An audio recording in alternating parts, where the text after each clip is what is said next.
This is a very strong signal of continuity. I think, Dr.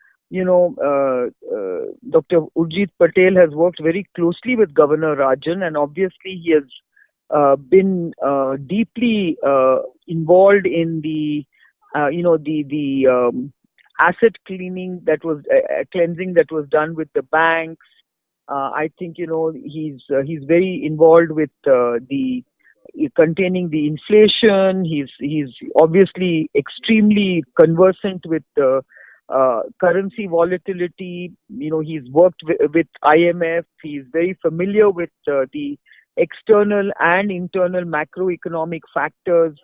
I think at this point in time where there are going to be a lot of external factors that can actually create volatility, such as Brexit, such as the US elections.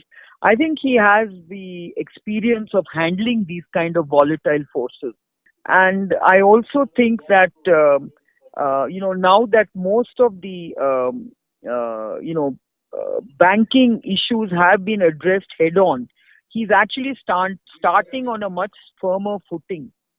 And I think the kind of things he can now do to sort of spur investment in the sort of the Indian in India in the Indian sort of industry, as well as continue to attract investment, as profiling India as the most preferred and safest and stable investment destination. I think will happen, because I think now we have a much cleaner balance sheet as we move forward.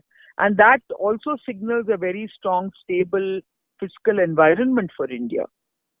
So I think both in terms of investing in India as well as for India Inc. to start investing in growth is both going to be addressed through this very strong position that we have now created. And he's very familiar with it because he was definitely part of that process. So I think the government has taken a very wise decision to put him as the next governor.